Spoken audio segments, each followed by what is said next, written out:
पानी में गिरने से इंसान की मृत्यु नहीं होती। मृत्यु तब होती है जब उसे तैरना नहीं आता। परिस्थितियाँ समस्या नहीं होती, समस्या तब होती है जब उससे निपटना नहीं आता।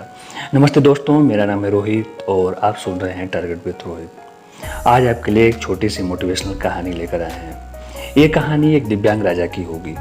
एक दिव्यांग राजा था जिसके राज्य में कोई समस्या नहीं, सब खुश थे। ऊपर वाले की दुआ करते थे कि इतने अच्छे राजा इस राज्य को मिला है।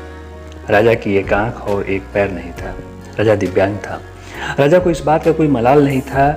एक दिन राजा अपने महल की गलियारे में गैलरी में घूम रहा था और पेंटिंग्स को निहार रहा था, पेंटिंग्स को देख रहा था।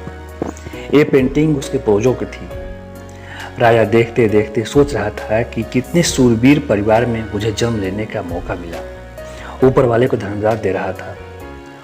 वो देखता चला जा रहा था और जब आखिरी पेंटिंग को देखा और उसके बाद की खाली जगह को देखा तो वह चिंता में पड़ गया।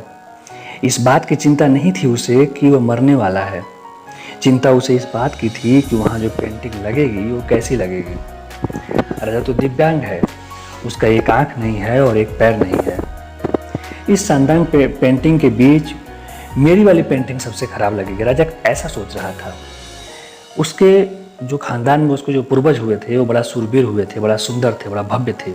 राजा चूंकि दिव्यांग था, राजा की एक आंख नहीं था, एक पैर नहीं था, तो राजा सोचने लगा कि अब ये जो पेंटिंग लगेगी ये तो सबसे खराब पेंटिंग लगेगी। इन सभी पेंटिंग्स के बीच में एक बहुत ही भद्दा सा पेंटिंग लगेगा मेरा, क्योंकि मैं दिव्यांग हूँ। उसे चिंता होने लगी। राजा ने सोचा क्यों न जिंदा में ही एक शानदार सी पेंटिंग बनवा लिया जाए, न जाने मरने के बाद कैसी पेंटिंग बनेगी।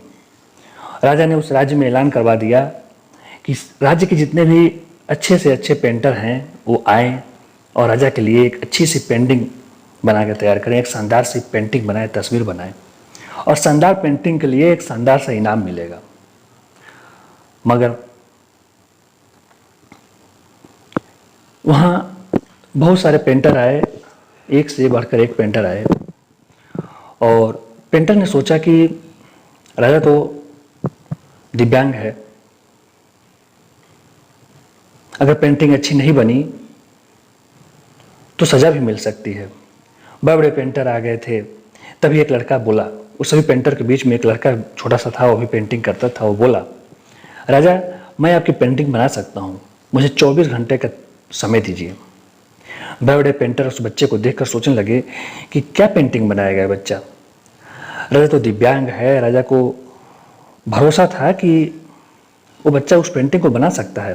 राजा ने बोला कि आप बना कर लाइए। अगले दिन दरबार भरा था। लोग देखने वाले थे कि वो पेंटिंग आखिर बना कर लाया क्या है। लोग देखे उस पेंटिंग को जब तो तालियां बजाने लगे, सीटियां लगाने लगे। राजा भी बहुत प्रसन्न हुआ, खुशी से गदगद हो उठा राजा। राजा ने उसको मनचाहा इनाम देने की घोषणा कर दिया। शानदार इनाम मिले उस बच्चे को। आखिर वो पेंटिंग था क्या? कहते हैं ना कि किसी भी चीज को सोचने के दो तरीके होते हैं। अगर एक गिलास है और गिलास में पानी आधा भरा हुआ है तो उसको सोचने का दो तरीका होगा, या तो गिलास आधा भरा है या तो गिलास आधा खाली है। ठीक उसी प्रकार से उस लड़के ने राजा की निगेटिव पार्ट्स को नहीं देखा, वो उसके पॉजिटिव पार्ट्स को देखा और एक ऐसा पेंटिंग तैयार किया जो कि बहुत ही लाजवाब और शानदार था। वो लड़का राजा को एक घोड़े पर सवार दिखाया जिसमें एक साइड से पैर थी और राजा तीरंदाजी कर रहा था और निशाना साधते समय चूंकि एक आंख बंद हो जाती है और राजा को वही आंख बंद की थी उस पेंटिंग में जो राजा की आंख नहीं थी।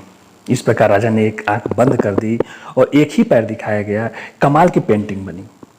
उस लड़के के सामने भी चुनौतियां थी, लेकिन उसने सकारात्मकता का साथ नहीं छोड़ा। जिंदगी में चाहे जो संकट आ जाए, पॉजिटिविटी की वैक्सीन लगा कर रखिएगा। प्रतिदिन पॉजिटिविटी की वैक्सीन लगाते रहिएगा। बस अंत में इतना कहना चाहता हूँ, जिंदगी में उम्मीद का साथ मत छोड़िए। कर दिखाइए कुछ ऐसा कि दुनिया करना चाहे आपके जैसा। चलते चलते अंत में इस कहानी के माध्यम से आपको लाइफ मैनेजमेंट के बारे में कुछ लाइनें बताना चाहूँगा। दूसरों की कमियों को नजरअंदाज करना और उनकी अच्छाइयों पर ध्यान देना बहुत मुश्किल काम नहीं है। आजकल लोग एक दूसरे की कमियां बहुत जल्दी ढूंढ लेते हैं, चाहे खुद में कितनी भी बुराइयां हो। उस चित्रकार से दूसरों को देखने का सही नज़रिया सीख लेना चाहिए। जब आप किसी के बारे में अच्छा सोचते हैं ना, तो यकीनन आपके साथ भी अच्छा होता है। धन्यवाद। आज की वीडियो में सिर्फ इतना ही। इसी प्रकार के अन्य वीडियो पाने के लिए वीडियो को लाइक करें, सब्सक्राइब करें, अपने सभी प्रिय दोस्तों के साथ शेयर करें। बहुत बहुत धन्यवाद।